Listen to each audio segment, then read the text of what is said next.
Welcome to Starfleet Universe On Call. I am Paul Franz, owner of Franz Games. I'm an SFU Online, FedCom Online, and Starfleet Warlord. Just a reminder how to join us. We have Talkcast every Thursday starting at 9:30 p.m. Eastern Time. You can either call on the phone, just dial 605-562-0444, just follow the directions, and the call ID is 17702. Or you can participate on the web. Just go to the TalkShoe website at www.talkshoe.com and search for call ID 17702, or you can also look for SFU On Call or Starfleet Universe On Call, and then you should find us there then. And, of course, if you want the best online experience, you want to go to twitch.tv, yes, twitch.tv/SFU On Call, and you can join us there. You can join the chat room and be there and join with all the chatters and listen to and my beautiful voice and watch my wonderful features, which I'm just glad I don't break the camera. And of course, if you need to contact me for any reason, my email address is sfuoncall@gmail.com. That's sfuoncall@gmail.com. Also, if you want to follow me on Twitter, well, it still exists. The account there is SFU On Call. And of course, my other account is Paul Franz there. Without the Z, it's PAUFRANZ, no T. And also Franz Games, FRANZ GMES. And of course, there is no T. Of course, it's lovely Talkcast gets turned to podcasts available on iTunes and various other feeds around the net. Some quick news from A to B this week, and I do mean really quick. The good news that they have map panels now have come in for Federation Command and Core sets, and of course the graduation are now available. So are the deluxe battle maps, but there is some bad news. The bad news is that the prices the price to A to B have tripled. And, A to B has done their best to hold the line when it comes to the core sets, but everything had to go up in price, so that is the breaks.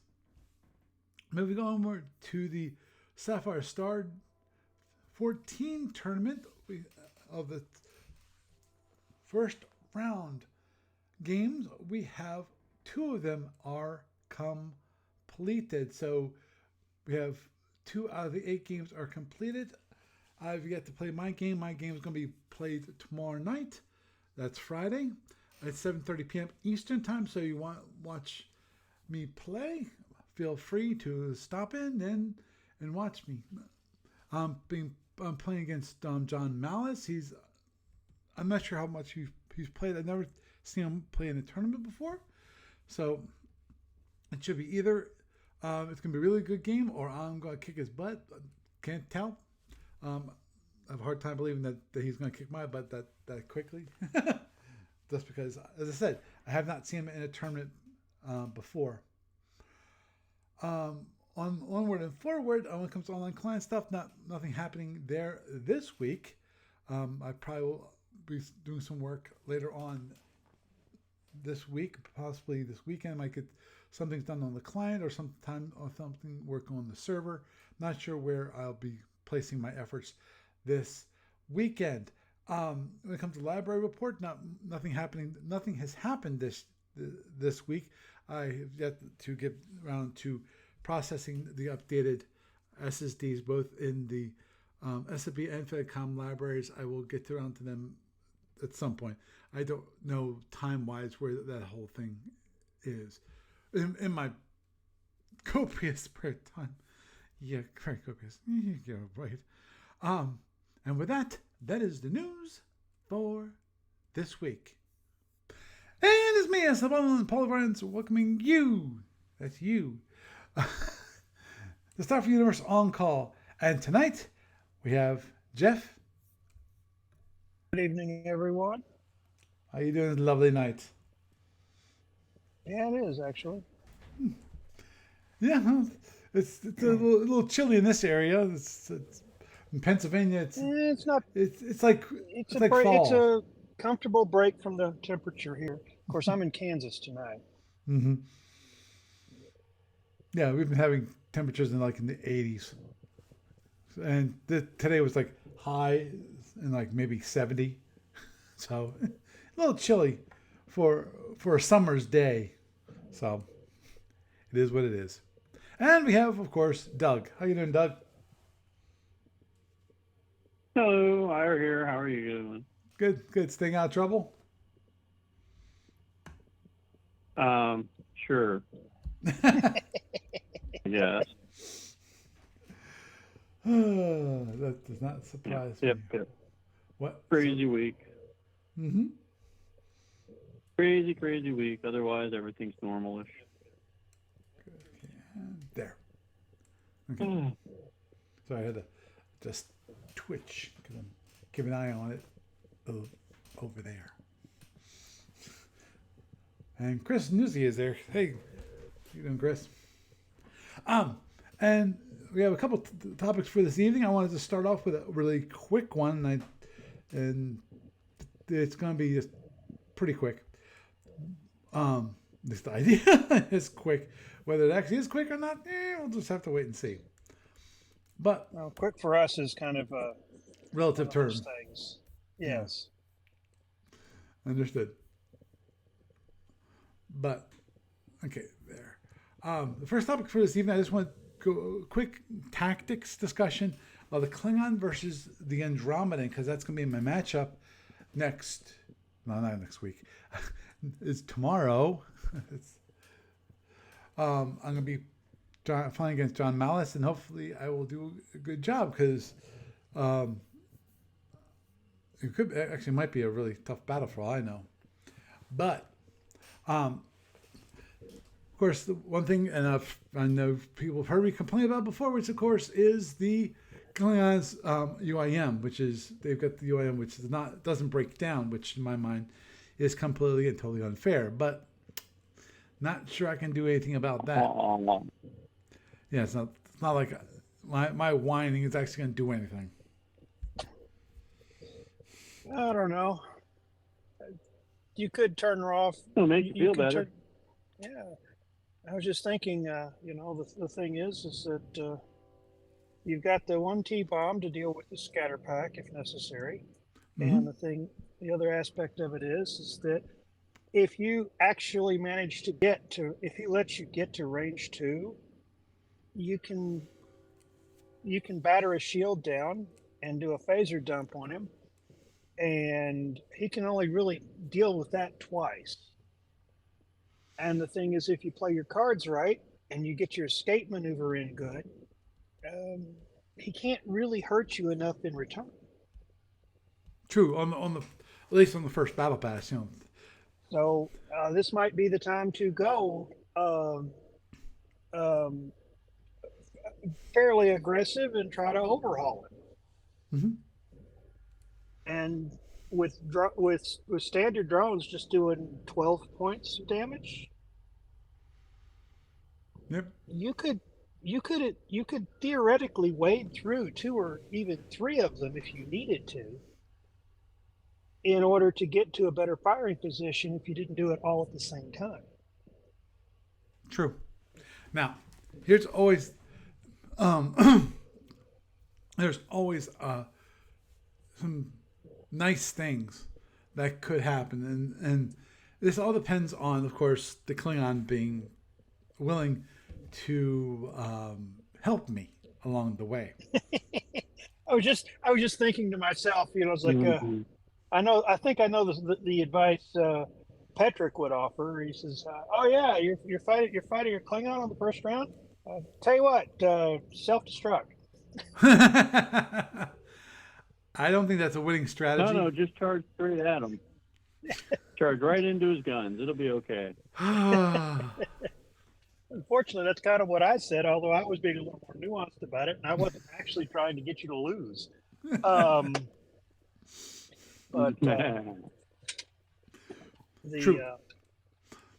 the proof in the pudding will be how your opponent manages to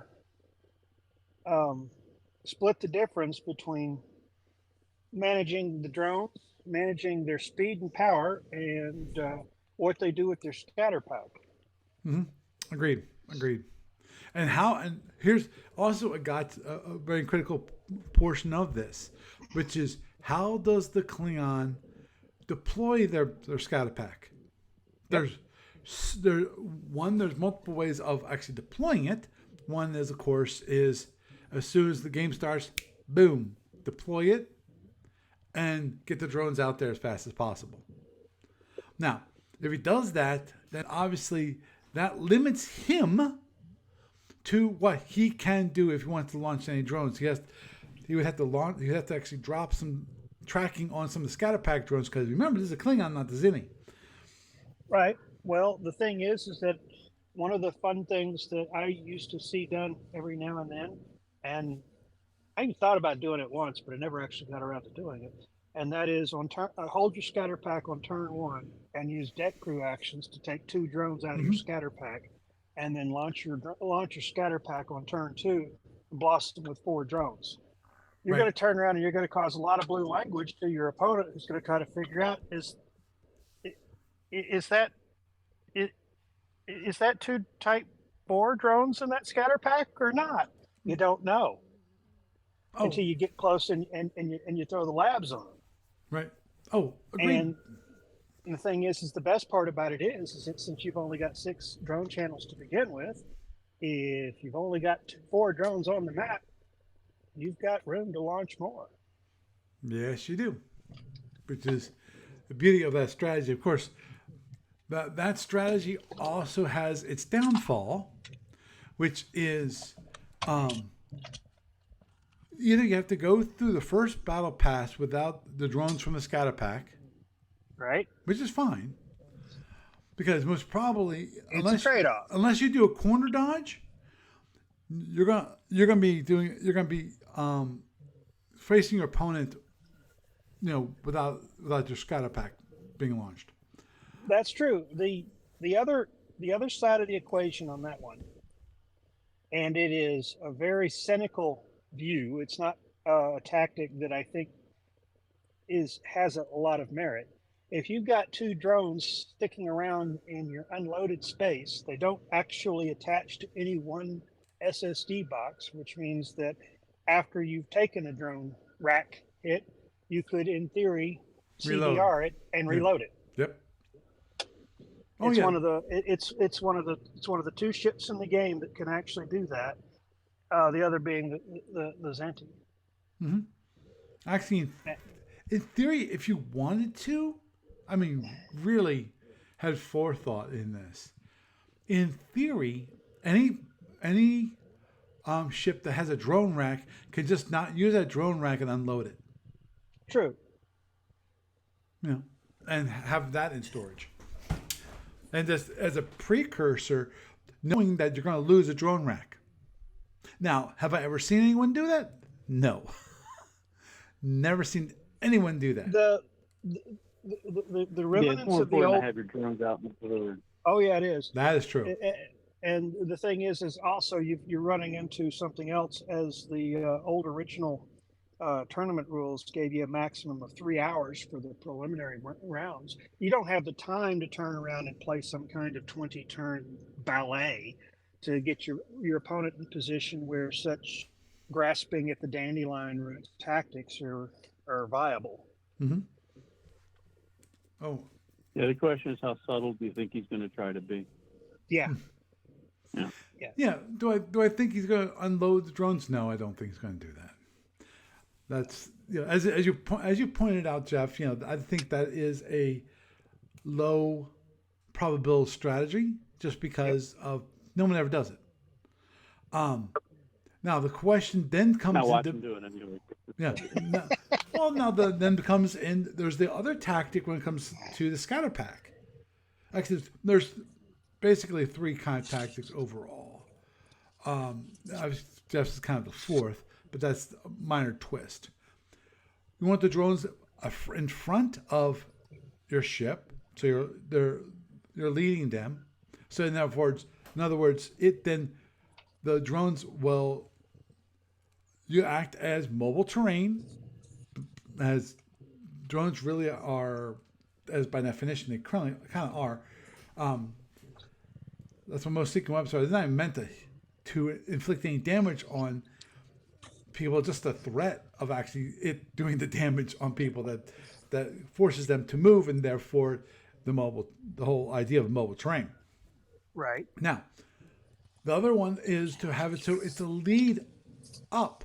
It's, you're leading your drones into combat. So the idea is that your opponent then's going to hold back on some of its phasers, so he has something defensive to fire down the phasers afterwards. So, that's another tactic, which of course can be really scary for the opponent, because the opponent then has to make sure that those phasers don't get blown off the ship. Yep. You got to take some internals. And It's of course, it's always the trade-off. What are you willing to risk for what payoff? Mm-hmm. Yep. And of course, then there's the third, which is the drones are completely independent of the ship. I.e., what you do is you launch the scatter pack, and what it becomes is a roaming nuclear space mine. It waits for a certain range, let's say like range 5, and as soon as the target becomes within range, let's say 5, the drones then launch. Or if you want to be 10. If you're concerned about it being blown away, the drones being destroyed before they're actually able to launch, then I would say, you might want, instead of 5, you might 8. It might have launched at range 8. Obviously 5 is kind of better to a certain degree. If you're going to do that, I might turn around, and if it were me, I might turn around and launch a pseudo suicide shuttle, Warhead Zero suicide shuttle. Yep. Ballistically targeted on a hex. Mm-hmm. And 2 or 3 impulses later, launch the scatter pack ballistically targeted for a different hex. And when they get to that hex, they just stop because that's their program. And those are 2 valid order sets under the tournament. Mm-hmm. And it would at that point be effectively a capture mine, like you talk about. Right. The downside to that is that you can't run to the far corner of the map, because if you're not within 35 hexes of your seeking weapons, you can't control them. Correct. And you can't well, against Andromeda, you don't have the issue with wild weasels. So yeah. So yeah, the only thing it costs you is it doesn't even cost you anything, because a Warhead Zero suicide shuttle can be launched with zero preparation. Yeah. You just basically program the computer and launch it without doing anything for a warhead. Matter of fact, I used one of those myself in my last fight with the last Sapphire tournament against Peter. I was trying to encourage him to turn away and not follow me. Mm-hmm. It worked. I got away. Yeah. Hey. Not for all the good it did me. He got me a couple turns later. Yep. Yeah, but as you pointed out, that in that case, that maneuver is good for an escape route. The idea of that, have it so that if your opponent doesn't have that many weapons available to them, launching it as kind of a deterrent, have it so that at the very least they adjust where they're moving. Yep. That'd be a good strategy in that case. Now, earlier on, it makes no sense, and because of one, it's, as you said, it requires no preparation time, and therefore, it's better to keep the shuttle in the bay, available for knife fighting. That's it. That's the other side of it. Is that if you're gonna, it's like here, it's again the trade-off. If the shuttle's in the bay and the bay gets hit, you lose the shuttle. Right. Right, but of course, to get to the shuttle bay, it takes a lot of damage to get there. That's true. It does. No, it It's doesn't. it's a No, it lot doesn't. easier. It's a lot easier to knock a phaser or two out than it is to hit it. Um, To so here's the thing: you're running an Andromedan. You knock one of his shields down. Just say, oh, okay, I take hit and run rate at each of your shuttle bays. Are they guarded? No. Bam, bam, bam. You know. That's true. well, okay, there is Maybe you'll that. get the one that has. Yeah, and I'd have to. Yeah, it's like this. I wouldn't stress too much over his over that particular shuttle, because as the Andromedan, you've got severe maneuverability on your side. Even though you maybe have the same turn motives, and I forget if you do or not. Yeah, I do. He does. You've got the power to outrun his drones if he gets the wave out there. If he launches the thing and you think that's it, just kill it before it launches. You've got time on your side slightly when it comes to like his drones. Mm-hmm. If he launches them and you kill the thing, they're gone. If he doesn't launch them, then they're worthless to him. They're just something you're overstressing about. Oh, agreed. I think you probably really want to just get one shield down of his, so you can just Mitsia away with your TRs and maybe save your phasers in case he launches a good drone wave. Mm-hmm. Agreed. And of course, if you can get him near the wall with your power, just tractor him and slam his ass in the wall and keep going. I'm just saying, these are just some thoughts. Yeah, well, when it comes to tractoring him, that means I have to use make him play your game. Right. Instead of like saying, what am I going to do if he does this with it? Just kill it. If he launches the drone thing, just kill it. Oh, understood. Reach out at range 3 with a tractor and just go, hi. Yep. And you lose the use of the TR beam to do that. Correct. But the thing is that what you kill a significant chunk of his firepower in one shot. But by committing one of your TR beams to that, provided you've loaded it as a heavy TR beam, that's 6 points of effective. That's 6 points of power in the tractor without even committing batteries. And that's going to be hard for anybody to bounce, even at range 3, if they don't have the power. Mm-hmm.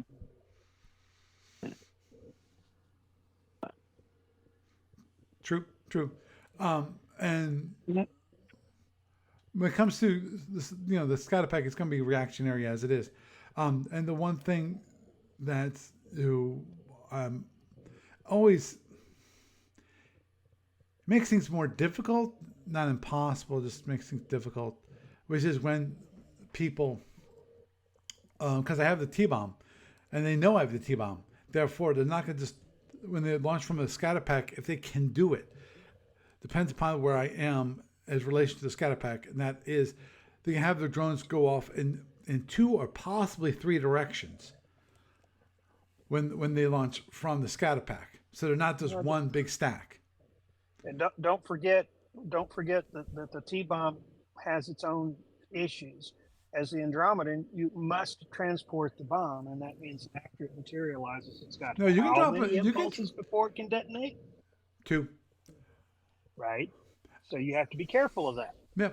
Well, you can drop it out the hatch, but no, I don't think you can. Yes, you can. I thought the Andromedan was limited to transport operations only. Nope. And it was the Romulan that was limited to dropping it off the hatch. Nope. The Andromeda is allowed to drop it off the hatch, but of course it's also a lot more difficult to deploy because you have to get out of the blast radius before it's actually activated. Yeah. Which is minimum, 2 impulses. But the one thing that you can do is have it so that if you drop it out the hatch, is it can be dropped into the same hex as the Andromedan, so as a ship. That's true. You could do that. The other good thing about dropping the T-bomb out of the hatch is if the scatter pack is burst and they've settled into a stern chase, and they're far enough back that you can move twice before they get within range. Mm-hmm. And depending upon drones and so forth. And if Mhm. the big thing when it comes to drones in front of a ship, when you're coming in, that just means you have to make sure that your speed is at least speed 24 or greater, so that you can go around the drones. Are you sure about 24? Yeah. It depends where you are in the impulse chart. It really That's does. true. You can get away with true. 24, but it has to be a certain number of hexes. Well, yeah, the range the range between the drones and the what range between you and the drones matters almost as much, if not more. Correct. Well, exactly. You don't want to go from 2 to 0. No, The whole idea it- in that case is to be able to side slip, if Yeah. possible. You really want to have it so that at range 1, you come into range 1 of them.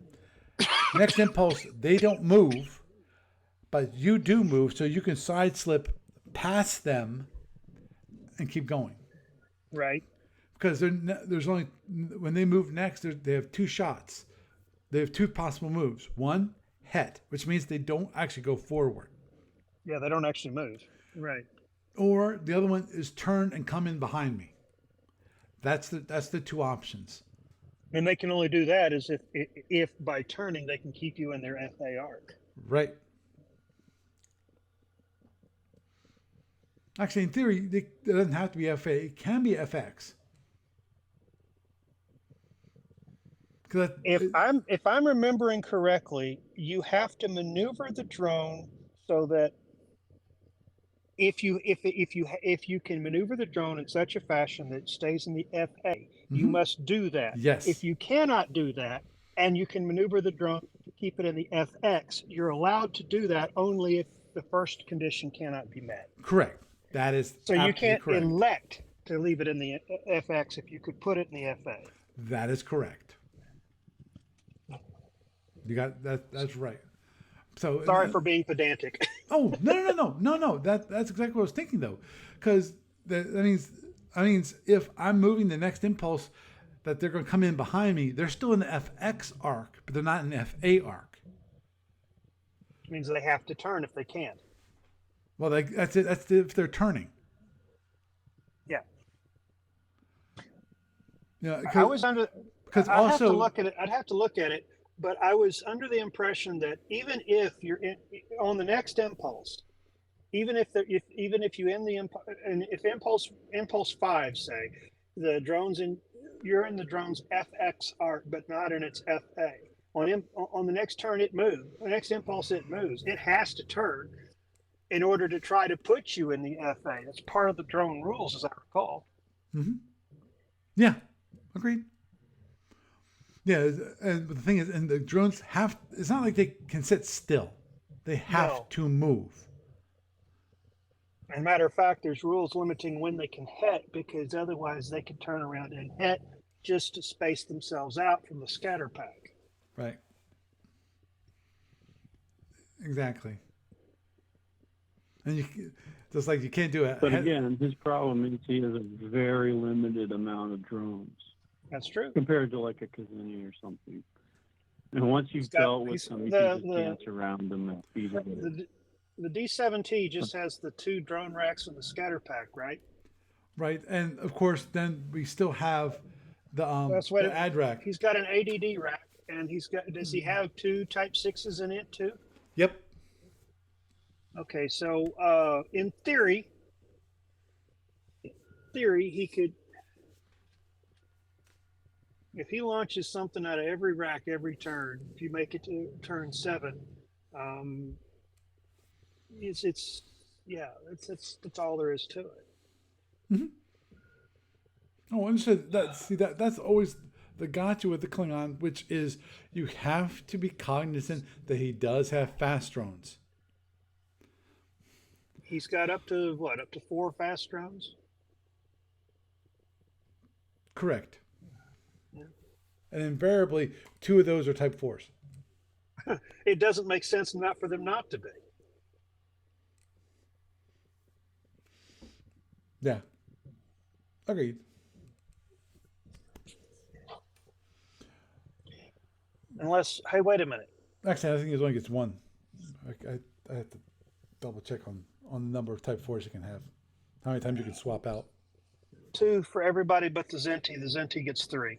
Right. Okay. That, If you got drone racks, you can swap up to 2, up to twice. okay. That's what I thought.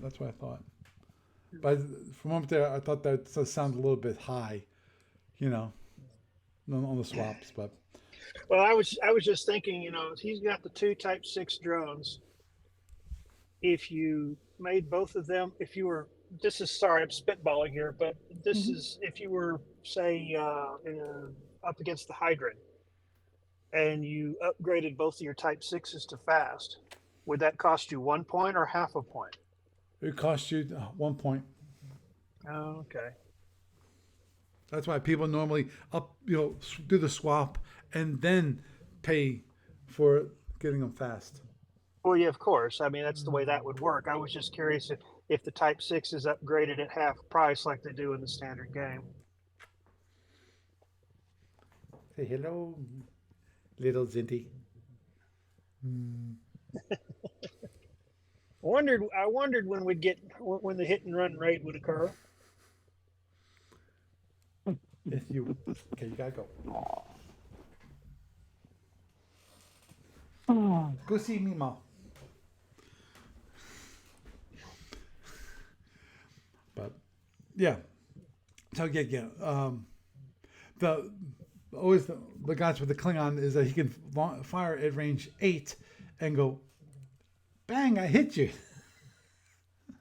Of course, I've actually had one Klingon I faced be very unlucky and missed with 50% of his disruptors, even with the UIM. Well, here's the thing, Paul. Until you have to leave your panels at regular levels. Oh, of course. Even if he turns around and he throws a Yahtzee with his disruptors at range 8, he's only gonna, even if he overloads, he's only doing 24 points. Yeah. Oh, yeah. And if I can do it right and have the possibility, I have to really think about this at the start of the game, which is start the game with my rear panels down, because what that means is that assuming he doesn't do too much damage to the front panels, and that's a big assumption there, I can do a panel dump. Now the problem is, of course, I don't have that many batteries. I got 3 batteries, so panel dumps are. How does leaving your after panels down help you? Okay, because that's how you do a panel dump. If you time it right, if you have it so that basically you change it. Yeah, I understand. I understand how flipping panels works. I'm trying to figure out why you'd want to start the match with your after panels down. It doesn't strike me as giving you any benefit whatsoever. Okay, yeah, okay. I know this. Given the batteries of the crate, this might not make sense. But when you do a swapping of the panels, what if assuming that you, in the case of the front panels, you don't have more than 15 points of power in the panels and you have your batteries drained, Right. you can turn off your front panels and turn on your back panels, and all the energy that's in your front panels goes into the batteries and not the back panels, because of the sequence of play for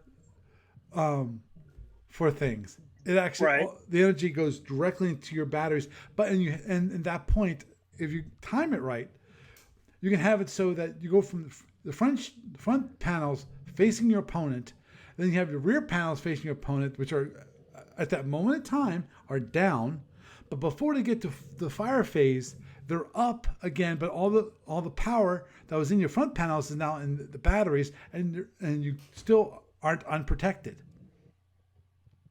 Okay, that answers the question. It just seems a little tortured to me. Yeah. Besides, the thing is that the better way to flip your panels has nothing, doesn't leave you that vulnerable. Well, it But doesn't. what you'd end up doing, what most of the time you end up doing is you drop from reinforced to standard levels and release power that way.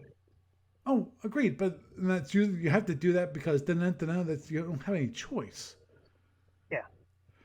But at the same time, that currently most of the time when it comes to the Andromedan, especially in the tournament, it has usually the panels get filled up to the degree where you need to drop them from reinforced down to standard.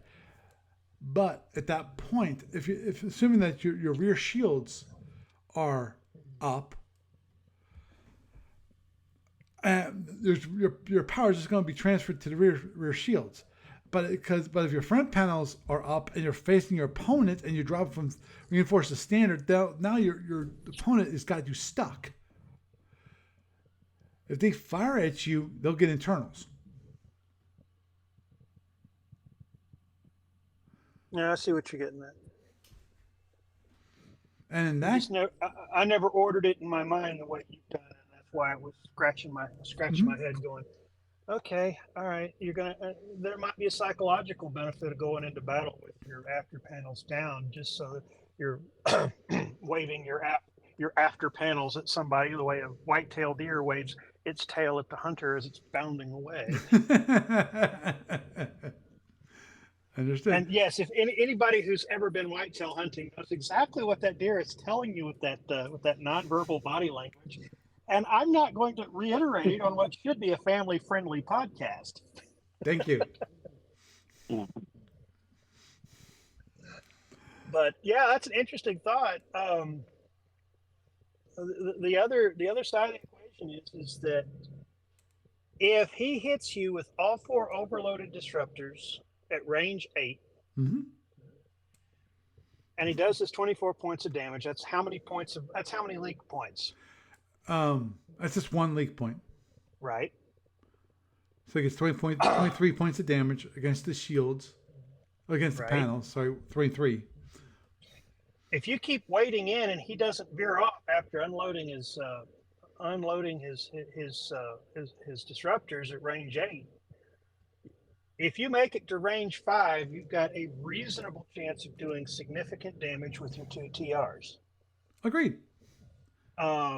If you can make it to range 3, then not only are you going to do excellent damage with your TRs, you're going to do appreciable damage with your phaser suite.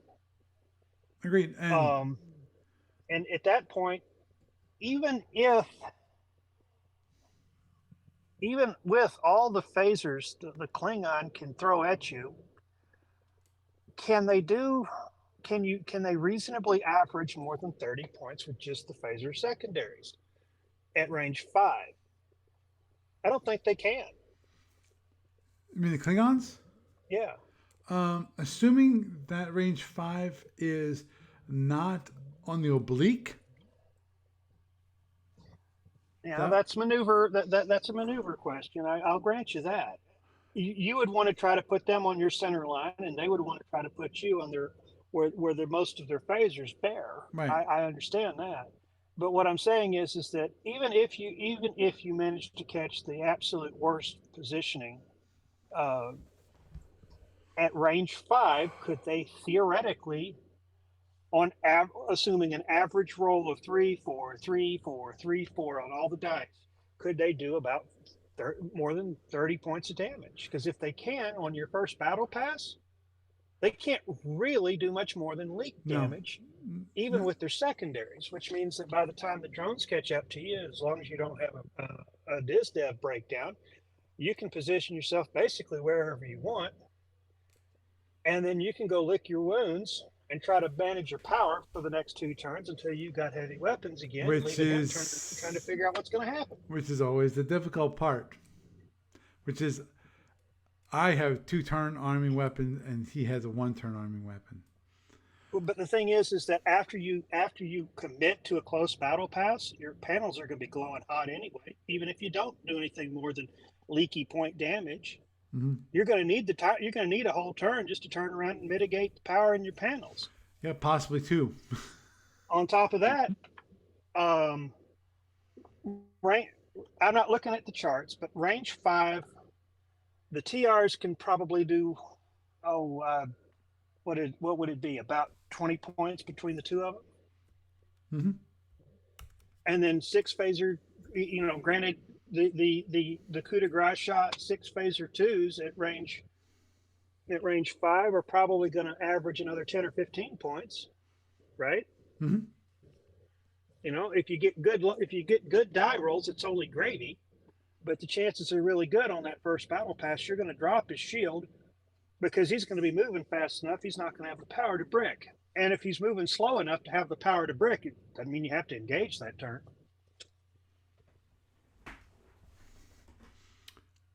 True. All I'm saying is, and this is the same point I made with your Battle Force 550 article a few way back, Mm-hmm. with your huge stack of satellite ships, is that as fragile as the interior of the Andromedans are, getting to that fragile interior is not as easy as that fragile interior implies. Oh, agreed. And without that, the On dramas would be dead really quick. Right. On a turn 1 battle pass, if he charges at you and you charge at him, he will take more strategic damage from that battle pass than you will, provided you don't end up eating all of his drones at the same time. Mm-hmm. Mm-hmm. This is the thing. Your enemy's job is not to give you problems, but to give you dilemmas. Mm-hmm. And if you get wrapped up around the axle worrying about the disruptors or worrying about the phaser suite or worrying about the drones, he's successfully given you a dilemma. Yeah. What I'm telling you is that if he waits to throw the disruptors until you're already in reinforced panels, he's giving away some initiative. If you're running standard panels and you get to range 5, and that's when he decides to alpha strike you, you can always use reserve power to jump from standard to reinforced, just like he can use reserve power to brick points away.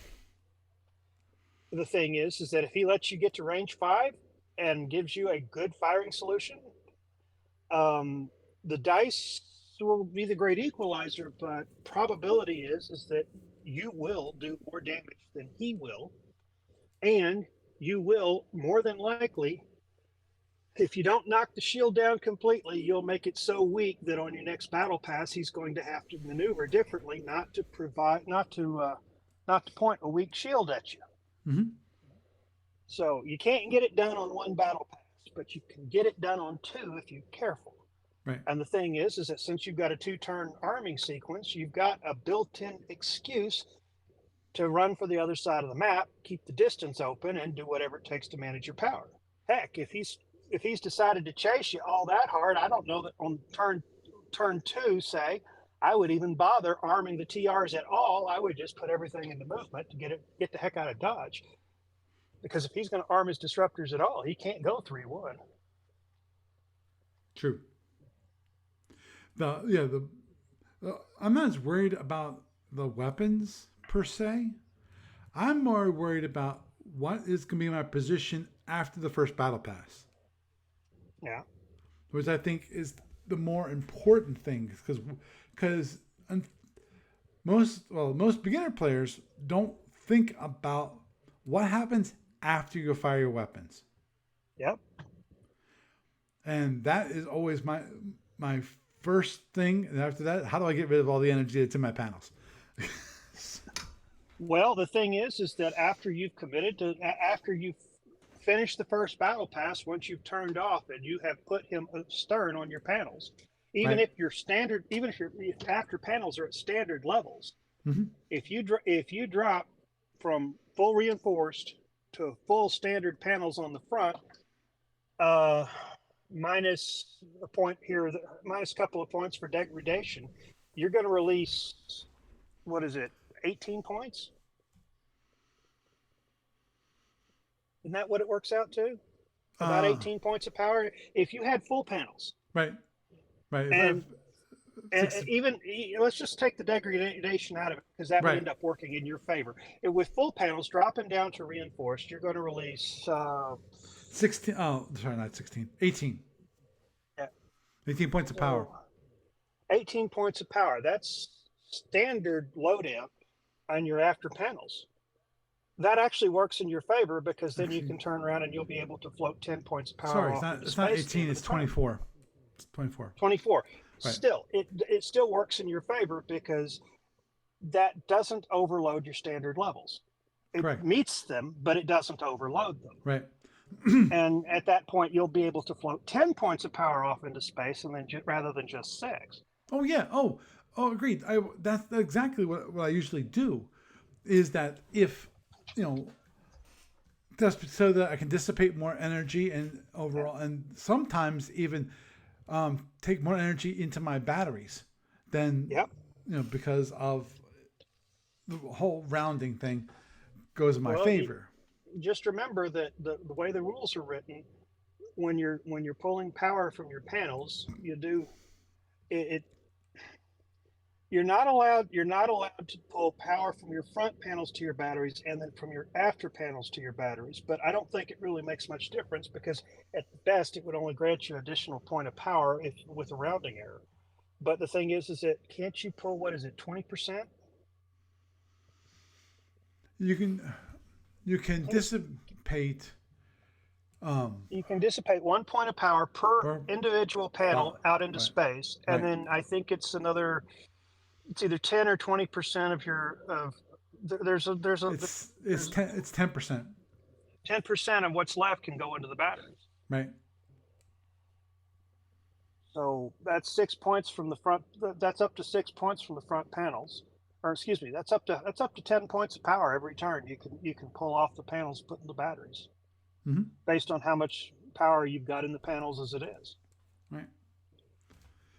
So,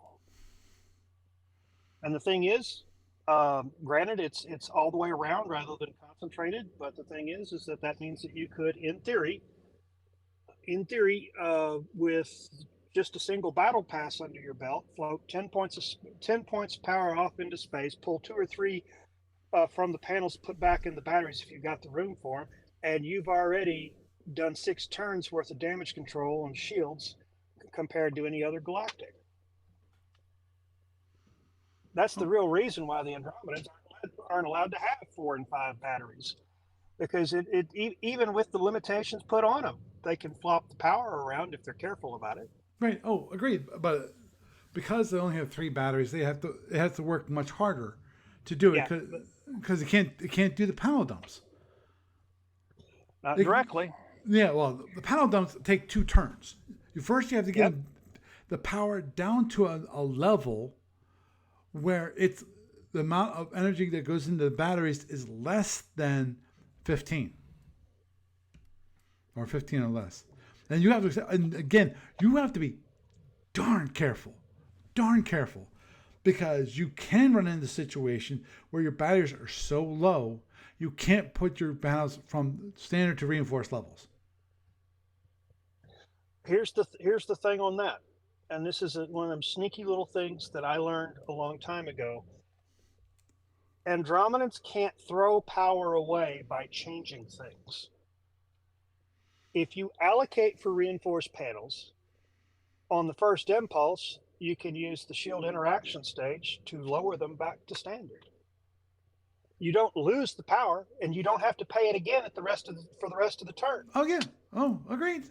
Oh, understood. It's just like when you're playing with electronic warfare. The Andromedans can at best spend 12 points of power every turn on electronic warfare. Mm-hmm. They can change it as much as they want within the limits of changing things around. But once the power is paid for, they still have the effect for the remainder of the turn. Yep. Agreed. Oh, agreed. Yeah. But the thing is, you have to have the power there to begin with.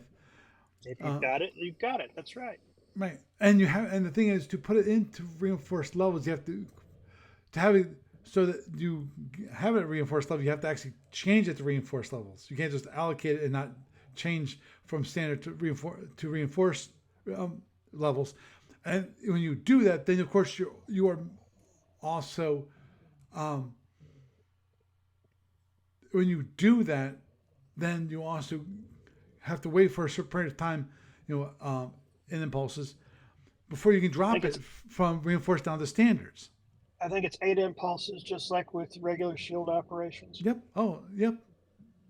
So you always have to worry about the situation where you might want to drop it from reinforced down to standard levels because of you trying to slush around some energy, and you don't want that much energy because you might want, in the case of, there's a situation I've had in the past where basically I wanted my panels at standard level so that when I drop the front panels, all that energy sloshed to the back panels, and then all the extra overflowed into the batteries. But if I had if I had to reinforce levels, it'd just be stuck in the rear panels until I dropped the panels to standard levels. And I have to make sure that when I get to that point, that tactically speaking, my front panels are still not facing the enemy. The ones that are at that point down. I understand. So it's one of the reasons why the number of players that can operate the Andromedans competently or proficiently are few and far between, and that's because it requires an entirely different mindset on how your defenses run. Yep, and these are the mathematics I'm doing constantly when I'm playing the Andromedan, which is like whenever in standard SFB, whenever I was playing Andromedan Squadron, our local ace, he was it wasn't quite a Mizia attack because he was never getting internals, but he would calculate it so where he would turn around and he would add up the disruptor damage in threes. Right. In order to accelerate the degradation points inside the panels. He would sandblast the panels, and then when I couldn't do anything about it, that's when he would turn in on a battle pass, which is usually when I decided to go somewhere else. Oh, understood. Oh, see, that's the gotcha, which is as a opponent to the Andromedan, you're not working always to get internals. You're working to degrade the panels, therefore trying to get at least 3 points of power, 3 points of damage against the panels each and every time you fire a weapon. Therefore, that gets for 3 points of damage, you get 1 point of degradation. So that's a really, really good ratio of 1/3 of your damage is going to degradation instead of 20%, which is 1 in 5. That only works for disruptor damage. So No. That works for all damage. I thought there was an interaction between disruptors and panels that made it different. That's the leaks. That's the leak points. The disruptors only require 2 points of damage per panel to leak. Okay. And if I recall correctly, and I'd have to double check on the rule, but I'm pretty sure that you don't even have to have it so force the panels to go into reinforced levels for it to leak when you're firing a disruptor at the Andromedan panels because of the disruptive effect. Right. Of disruptors. Does make you wonder why so many of the galactic powers use disruptors to one degree or another, doesn't it? Yeah. A good third, maybe even half of the galactic heavy weapons are disruptors. Mm-hmm.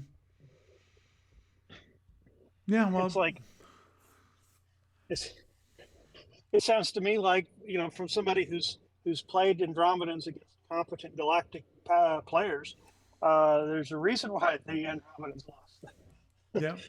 lost the conflict, and it was because the disruptor races walked all over them after they learned the tactics they had to use.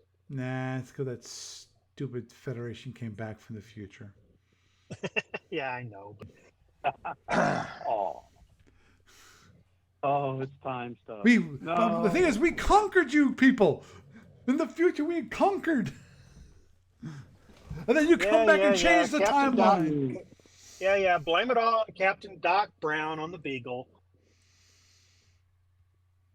Curse you.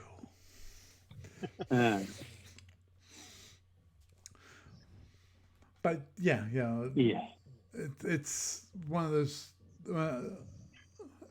the degradation things. As I said, it's annoying as heck.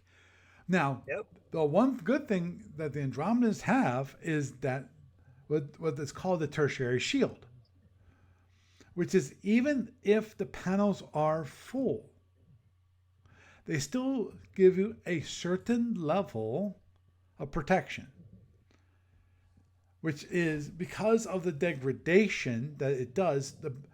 The damage does degradation, which then might release a point of energy from that panel, and that point of energy is released, then it goes into the other panel group, assuming that that panel group is not full. But if it is full, then it goes in the batteries. Now, if the battery is full, then it's damage. It's internals. Right. And the other side of it is that even completely full panels will protect you from transporters. So you can do the H&R thing, and they can't. Yep. Gotta love it. Yep. Which will probably end up being a critical thing for you. You get a shield down on him, and you keep popping that, even with weak damage, to make sure his reinforcement's gone, and just throw those hit and run raids in every turn. And once he starts guarding stuff, hit other stuff. As a matter of fact, there's things you can go after that aren't typically guarded. He's only got 12 boarding parties to guard things with. And the thing is that probably one of the few kills you can get is go after the impulse engines. Agreed. He's not going to guard those. And the loss of the power will still hurt. Mm-hmm. Agreed, but it's probably that's what. How many transporters do you have on that thing? I forget. Is it 2? I think it's more? 2. 2. And that's the downside of using that is that you end up with fractional points left in the battery. Oh, I hate that. Which makes life really interesting when you're trying to do things. No kidding. The plus side about it is that unless he's filling up your batteries, you can pull fractional points out of the panels sometimes. Yeah, you've got fractional movement too, so there's that. Yeah, fractional movement, which is 2/3, is in thirds, while the transporters are in fifths. That means if you use both transporters, that you'll have 0.6 points of a power, or points, 6/10 of a point, and that's a movement point. Not or quite close enough. But it's not. Because movement is 0.6666666, infinitum. Right. Not 0.6. The thing is at that point the loss of generation of the remainder fraction is not going to sting like trying to loss of generation several points of power because you don't have a place to put it. Yeah, agreed.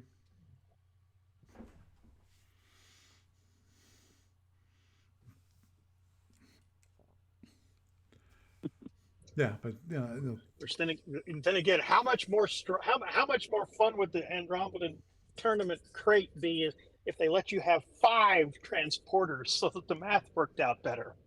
Yeah. Oh my God, that would be so much more fun. Yep. It would. Yeah. It really would. But the thing is that you'd only get to do it for 2 turns, because after that all you have is 2 boarding parties plus the survivors of the other 10 attacks. You wouldn't necessarily be able to get more than 3 turns of H&R before you'd turn around and you'd run out of the boarding parties to work with. But the thing is that that might even be a viable way to offset the fact that the Andromedans don't have a seeking weapon system or or a wild weasel equivalent. Mhm. Well, that is, see, that the T-bomb is actually a very useful weapon. Once. In Now, this is one of those things that I've done against an Orion. Not Usually you save the T-bomb when it comes to drones to be against the drones, but I've done this against Orion. Well, actually, one time actually successfully because it's really hard to do, which is using the T-bomb to modify your opponent's movement. Yep. Because the question is, does your opponent want to take 10 points against a shield? Sometimes I'll go, yeah, I'll take the 10 points and stay close. In some other cases, when they've already had 10 points of damage against that one shield, or the shield's down, they'll go, oh, I'll pass on that. Thank you very much. It can work. That's true. Right. Or even if it does not, you know, it doesn't directly work, but it might require them to change what they do. So let's say that you have shield number 2 down. Well, then if they want to keep coming, they have to line it up so it's shield number 1. While they're going straight, I'm side slipping. So that might give me an extra an extra. Well, what you're hex. talking about here is stern chase tactics. Somebody's chasing you. Yep. And you're in a position, when you're laying a T-bomb, unless you're using transporters, it's almost always some kind of stern chase tactic. And the thing is that that's one of those things where you're not exactly on the defensive, but you've got your primary offenses pointed the other direction. Mm-hmm. No, just thinking, just to ease up the mathematics on the Andromedan, finding some way for them to mitigate the mathematical oddity between transporters and movement points and such. If they had a total of 5 transporters, Right. Well, that's statistically speaking, that's what, 2 successes a turn off the unguarded targets. What is it? A 50% chance if it's not guarded, and then yeah, 16% chance if it is. I have to double check. It's been a while since I've looked at the hit and run rates, the result tables. You basically have to get a 1 if it's guarded to have a normal shot at it. It's like it's a 5 through 6 miss if it's guarded, I think. And if you do manage to hit on the guard thing, it actually just gives you the normal chance to have it work. Yeah, that's if I recall correctly. It's been the thing is, but you know what? It's also something that'll really put him on his toes. So it puts more teeth into if he's not letting go down shield your direction. It puts more teeth in having a down shield your direction. And the thing is that we have already concluded on previous occasions that one of the things the Andromedan really does lack is crunch power. It looks like they've got it, but they don't really have it. It's a finesse ship, and that's why you really want to just kind of sort of grind down 1 or 2 shields until you can get through and just start mitziing the guy to death. Yep. Because if you try to go in close, you're going to get your stuff filled up. You're going to get your panels filled. You're going to be running away from three or four turns while you try to mitigate the power in the panels. But not only is he going to be running away for so many turns, when he does that, he's going to be taking long-range disruptor sniper shots that are going to do itty-bitty internals to him, and those will add up over time. Yeah. So, I mean, you just got to hurry to get a shield down on him and start taking his weapons out. You got to kill his drones. You got to do hit and run raids. You have to hurt him every way possible.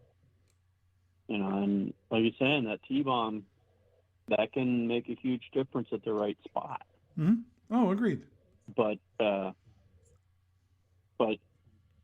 you see a shuttle, you kill the shuttle.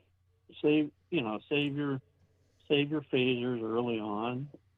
and see if he like tries to use that. And if he doesn't, maybe you'll get lucky and kill it. If you get a shield down and do some internals and do a hit and run rate against a couple of shuttle bays, just random shuttle bays. Give him a 1 in 4 chance that, hey, that happens to be his proper shuttle that you want to kill.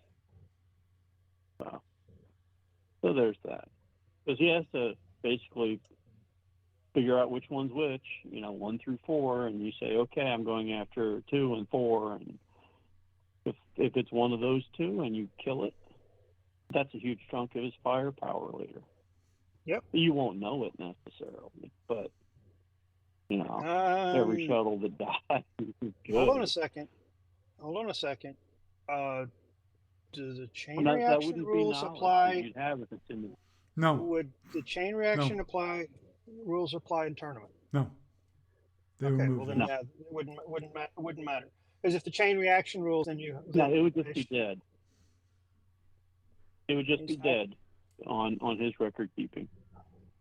Well, I was just thinking if the arm shuttle, if the shuttle bay chain reaction rules were in play, I don't think a suicide shuttle will chain react, but I think a wild weasel does. Scatter pack would react too. Yeah, but I don't think that's I don't recall that being a tournament rule. Yeah, that was the question, because that's the only way. That's the only way you would get any feedback right away if you hit something juicy or not, other than maybe some blue language from the other side of the map. You say nice scatter pack. Yeah, that was one of those things that I would have to look up, which is H&R Rage against shuttle base, and what that does. Yeah. I do know that that Doug's right.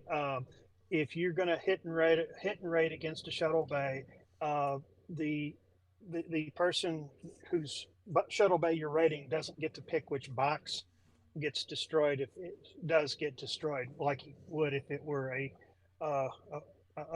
any other kind of weapon damage. You have to actually point out which of the bays are you're targeting, and he's got to account for where all of his goodies are. Yeah. Yep. Agreed.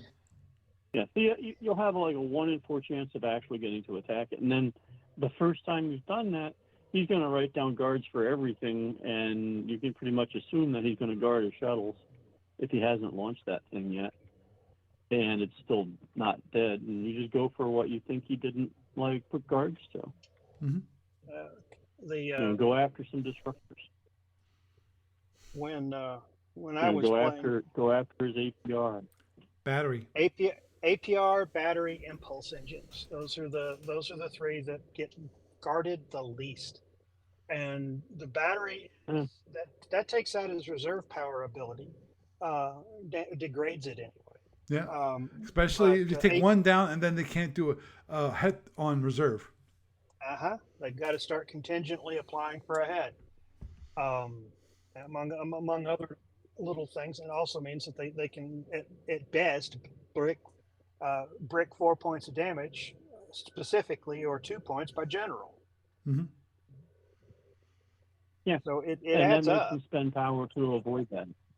Yeah. If he loses the ability to pop up, extra battery points for reinforcement, and he ends up spending points into general reinforcement or taking time to repair shields, that hinders him that much more. So. Yep. And I think also makes him even more cautious. I think I want to say batteries are 6 or 8 points for CDR, so it's not like he can get them back quick. Batteries, I think, are 2. Oh no, they're cheap. They're cheap. Oh, that's right. They are cheap. Yeah. I'm thinking something else. But on the other hand, it's gone for a turn. Oh yeah, it's gone for 2 turns once you kill it. And not to mention, is it gone for 2 turns? It also comes back. It's the EA after successful repairs are completed that you get a chance to even charge it. Mm-hmm. Yeah, it's one of those little gotchas. And that's assuming he bothers to fix it. Right. So, Agreed. Because I doubt most people would actually fix it. Except you for could actually except get for an unrated Romulans or UIM, too. any plasma players. Yeah, and you can. Yeah, His that's another good UIM, point. You could you could hit hit and and run run the rate that UI. UIM. Oh, that's true. Wow. But the thing is, I can guarantee you that would be guarded if he remembers to guard anything. That's if he does it the first time. So, first time you get in there, you go, I'm going after your UIM, and I'm going after one of your random shuttle bays, number 3, or whichever. Tell him, he's got to pick where are his shuttles right now. And he writes that down, and you say, I'm going after number whatever. And if you get it, you get it. If you don't, you don't. And then he's going to assign all his guards, and after that, you go for the ones that he's not expecting you to go after, hopefully. Yeah. So, good luck with that. Thanks. Yeah. Thanks. So, Well, It'd gentlemen. be interesting to hear how it turns out. Oh, agreed. And I'm hoping to go over it maybe next week or maybe a week after that. It all depends on how long it takes us to finish up our game. But anyway, with that, I think we will. What was supposed to be a short topic turned into the whole podcast topic. yeah. Oh dear. I guess you'll just have to save the other topic for later. Yeah, agreed. There you go. You two just seem There's so always upset next week, about that. Okay, well, anyhow, Jeff, you have a good night. I'll do that. Doug, always a Have a good pleasure one. to have you around. Have a good night. Thank you. So, obviously, we have multiple ideas about how to attack the Klingon in the Andromedan, and different tactics when it comes to the scatter pack and the drones, and different tactics when it comes to defense and offense, obviously. So we'll have to wait and see how it all turned out to the end. So with that, I am Paul Franz, and I bid you a good night.